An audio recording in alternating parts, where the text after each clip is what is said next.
The secret of Devkali का ऐतिहासिक promotion शुरू करते हुए अभिनेता, निर्माता और निर्देशक नीरज चौहान ने अपनी अगली फिल्म के बारे में मीडिया के साथ साझा की।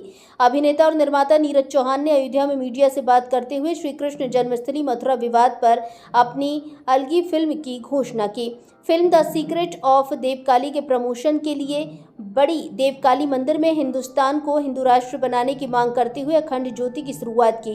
भारतीय फिल्म इतिहास में पहली बार हो रहा है जब एक फिल्म के निर्माता द्वारा फिल्म के माध्यम से एक धार्मिक आंदोलन की शुरुआत की गई है।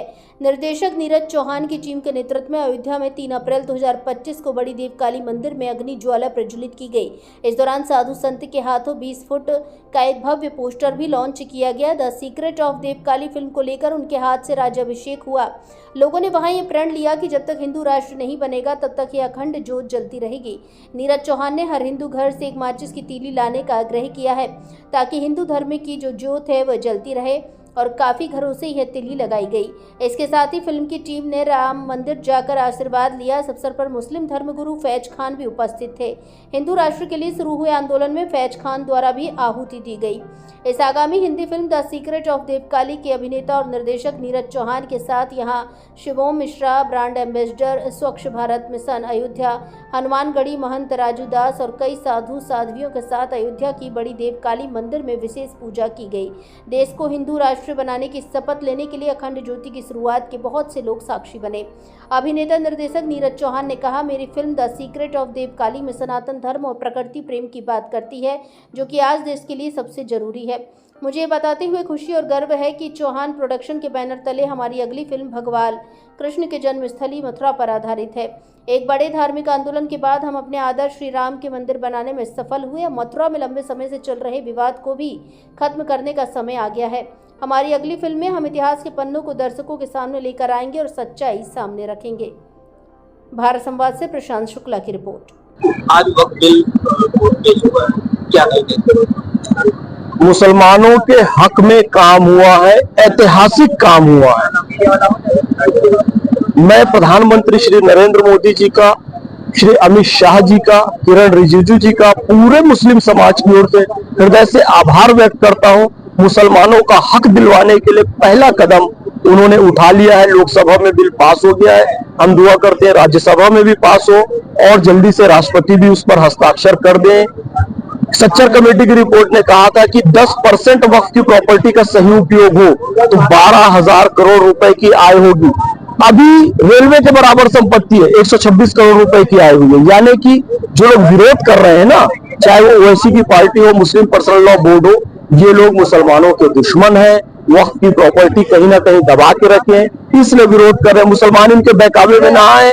ये बिल रेट्रोस्पेक्टिव नहीं है। अमित शाह जी ने कहा है जो पहले से बनी हुई मस्जिदें हैं, मदरसे हैं, एक भी नहीं तोड़ी जाएगी, बल्कि उन सबको व्यवस्थित किया जाएगा। और जो वक्फ को असीमित अधिकार दे दिया गया था बोर्ड को कि किसी भी भूमि को अपना कह देते थे, उसको सीमित किया जा रहा है और सुधार किया जा रहा है। मुसलमानों को उनका हक दिया जा रहा है। मुस्लिम समाज देश की सरकार के साथ है। समाजवादी पार्टी के मुखिया अखिलेश यादव इस पर कह रहे हैं कि क्या बोलते हैं, पूरी तरीके से ये गलत है, ये सही नहीं है, वो एक बिल को पास नहीं होने देंगे। अखिलेश यादव जी, लालू प्रसाद जी, ये सब मुसलमानों के तुष्टीकरण करने के लिए जाने जाते हैं। आप जानते हैं, इफ्तार पार्टी में जाते हैं, 1 साल टोपी पहनते हैं, 5 साल मुसलमानों को टोपी पहनाते हैं। भाई, मैं अगर कहूं कि वक्फ क्या होता है, वो अखिलेश जी बता भी नहीं पाएंगे। अब अफ्तारी की दुआ क्या होती है वो बता भी नहीं पाएंगे। उनका उद्देश्य धार्मिक नहीं होता है, राजनीतिक होता है, इसलिए वो विरोध करते हैं। उनको पता भी नहीं है कि मुसलमानों का कितना अहित उनके जरिए हुआ है। मुसलमान शिक्षा में सबसे पीछे रह गया। आज मोदी जी की सरकार मुसलमानों को आगे लाना चाहती है, वक्फ सुधार करना चाहती है, अंधविश्वास से मुक्ति, इंस्टेंट ट्रिपल तलाक खत्म कर दिया उन्होंने, 370-35 से खत्म कर कश्मीर के मुसलमानों को अधिकार दिलाया। तो इन सबका स्वागत होना चाहिए। जिस तरीके से सलमान खान की घड़ी को लेकर के काफी एशिया से गर्म हुआ है, लोग कहना है कि उनका स्वागत होगा, पूरा स्वागत होगा, लेकिन वो खड़ी कट गया है। किसी कुछ कह रहे हैं कि ये गलत है, ये नहीं। ना, देखिए, धर्मनिरपेक्षता दोनों तरफ से होती है।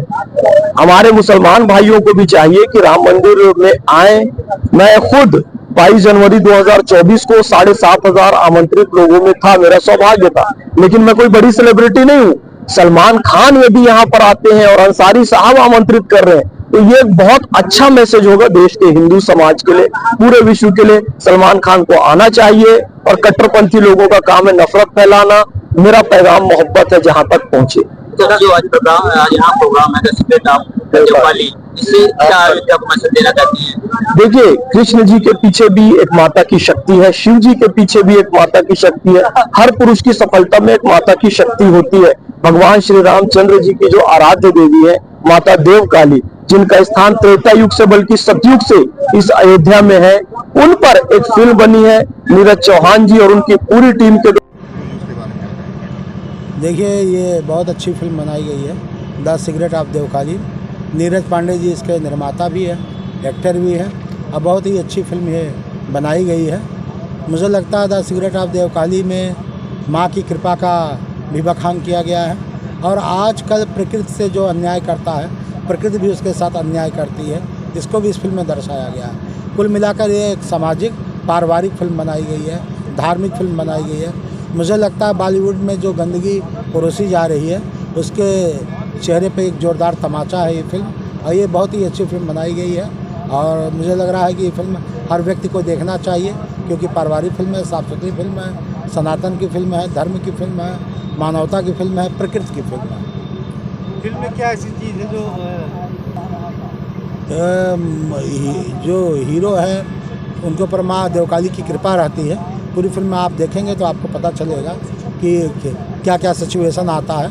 कुल सिचुएशन धर्म पे ही आता है। सीक्रेट ऑफ देवकाली एक ऐसी मूवी है जो सभी सनातनियों के लिए एक विचार क्रांति अभियान, एक अभियान का कार्य करने जा रही है, जहां बॉलीवुड की पिक्चरें अश्लीलता परोस करके हमारे विचारों को परिवर्तित करके या हमारी सभ्यताओं को कलंकित करके पैसे कमा रही हैं। ऐसे में देवकाली फिल्म के माध्यम से, चौहान प्रोडक्शन हाउस के माध्यम से, यह एक सामाजिक परंपरागत एक ऐसी मूवी है कि जिसमें समाज की एक वास्तविक घटना को दिखाया गया है, पशु और मानव के प्रति प्रेम को दिखाया गया है, भारत में हमारी कुल देव और कुल देवियों के परंपराओं को दिखाया गया है और भारत की संस्कृति का परिचय दिया गया है। इस फिल्म के माध्यम से हम समाज को संदेश देना चाहते हैं कि आप प्रकृति के साथ जैसा व्यवहार करोगे, प्रकृति ठीक उसी प्रकार आपको दंड देगी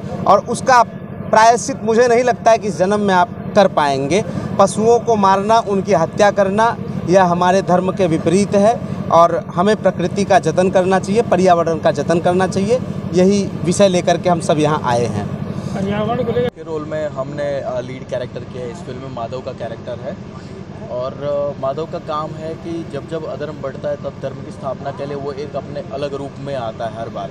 तो इसी फिल्म में भी यही दिखाया कि कोई एक अलग रूप आता है, कोई एक शक्ति आती है जिससे अधर्मियों का विनाश होता है। और इस फिल्म में संजय मिश्रा, महेश मांजरेकर, प्रशांत नारायण, जरीना वहाब, भूमिका गुरु जैसे दिग्गज कलाकारों ने भी काम किया है।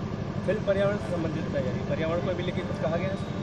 पर्यावरण को लेकर कहा गया है कि वन्य जीवों की रक्षा हमको करनी चाहिए। 25 साल पहले कुछ हिरणों को मार के दफना दिया जाता है, तो हिरणों को मार के दफना देने की वजह से वो गांव पे एक श्राप लगता है, क्योंकि आपने प्रकृति के साथ खिलवाड़ किया है।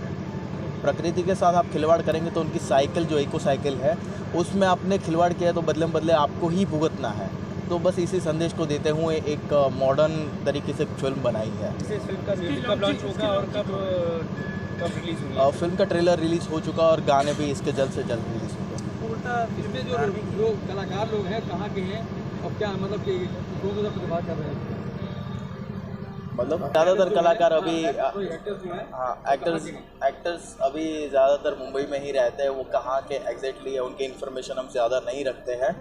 और चेहरे उनके नाम मुख्य कलाकार संजय मिश्रा, महेश मांजरेकर, प्रशांत नारायण और जरीना वहाब। आपने अयोध्या क्यों चुना जगह? अयोध्या से हम एक धर्म का काम करने जा रहे हैं और प्रभु श्री राम जो है उनके वो हमारे एक आइडल रहे हैं, तो उनसे कुछ इंस्पिरेशन लेके हम यहाँ पे एक अखंड ज्योत जलाने जा रहे हैं और यहीं से प्रण लेंगे कि आगे धर्म का काम हम करते जाएंगे जब तक ये मैसेज घर घर तक नहीं पहुँच जाता।